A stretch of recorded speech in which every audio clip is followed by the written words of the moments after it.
ഹെയിംസ് venture LLPയുടെ കേരളത്തിലെ പുതിയ സംരംഭമായ വൈറ്റി മിൽക്ക് എന്ന ഒരു പുതിയ ബിസിനസ് ആശയത്തിലേക്ക് ഇന്നിവിടെ ഭാരത് ബെൻസിൻ്റെ പുതിയ 9 വാഹനങ്ങൾ കൂടി ആഡ് ഓൺ ചെയ്തിരിക്കുകയാണ്. ആദ്യം മുതലേ അവരുമായിട്ടുള്ള ഒരു ഡീലിങ്സിനെ പറ്റി പറയുകയാണെങ്കിൽ വളരെ നല്ല രീതിയിലുള്ള ഒരു ഡീലിങ്സ്. തുടർന്ന് അവർക്ക് നമ്മളൊരു 9 വാഹനം ഡെലിവർ ചെയ്യാൻ സാധിച്ചു. ഇന്നിവിടെ നടന്നത് അതിൻ്റെ കീ ഹാൻഡ് ഓവറിങ്ങും വെഹിക്കിൾ റിവെയിലിംഗ് ഫംഗ്ഷനുമാണ്. ഭാവിയിലും അവരുടെ ഈ ഒരു സംരംഭം ഉന്നതങ്ങളിൽ എത്തട്ടെ എന്നും ഭാവിയിൽ അവരുടെ ഫ്ലീറ്റിലേക്ക് നമ്മുടെ ഭാരത് ബെൻസിന്റെ വാഹനം ഇനിയും ഒരുപാട് ആഡ് ഓൺ ചെയ്യാൻ സാധിക്കട്ടെ എന്നും ആത്മാർത്ഥമായി പ്രാർത്ഥിക്കുന്നു. Thank you. Good morning to all my partners. I am very excited to update the status of the project to our all stakeholders. Recently, ഇപ്പോൾ 23ഓളം വെഹിക്കിൾസ് പർച്ചേസ് ചെയ്തിട്ടുണ്ട്. അത് ഭാരത് ബെൻസിൽ നിന്നും HS മോട്ടോഴ്സിൽ നിന്നുമാണ്. അതിൽ ടോട്ടൽ വരുന്ന 23 വെഹിക്കിൾസിൽ 9 വെഹിക്കിൾസ് ഭാരത് ബെൻസിൽ നിന്നും ബാലൻസ് 14 വെഹിക്കിൾസ് വരുന്നത് HR മോട്ടോഴ്സിലുമാണ്. നമ്മുടെ ടോട്ടൽ 23 വെഹിക്കിൾസിൽ 21 വെഹിക്കിൾസ് നമ്മൾ മിൽക്ക് ഡിസ്ട്രിബ്യൂഷനും 2 വെഹിക്കിൾസ് നമ്മൾ യൂസ് ചെയ്യുന്നത് മിൽക്ക് ട്രാൻസ്പോർട്ടേഷനാണ്. കർണാടക ഗുണ്ടൽപേട്ടയിൽ നിന്നും വയനാട് പ്ലാന്റിലേക്ക് ട്രാൻസ്പോർട്ട് ചെയ്യാനാണ് നമ്മുടെ ബൾക്ക് ടാങ്കർ ഉപയോഗിക്കുന്നത്. അറ്റ് എ ടൈം ഒരു ബൾക്ക് ടാങ്കറിലൂടെ 15,000 ലിറ്റർ പാല് നമുക്ക് ഫാമിൽ നിന്ന് പ്ലാന്റിലേക്ക് ട്രാൻസ്പോർട്ട് ചെയ്യാൻ സാധിക്കുന്നതാണ്.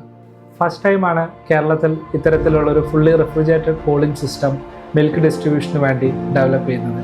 തീർച്ചയായിട്ടും ഈ ഒരു ഇൻഡസ്ട്രിയിലും അതുപോലെ തന്നെ നമ്മുടെ ഹെയിംസ് വെഞ്ചേഴ്സിനും അതൊരു അഭിമാനകരമായിട്ടുള്ള മൊമെൻറ്റും വലിയൊരു സക്സസും തന്നെയാണ് എന്നാണ് വിശ്വസിക്കുന്നത്.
Hope all of you enjoyed the status of the project. So thank you for the support, and I expect to receive this support in our future journey as well.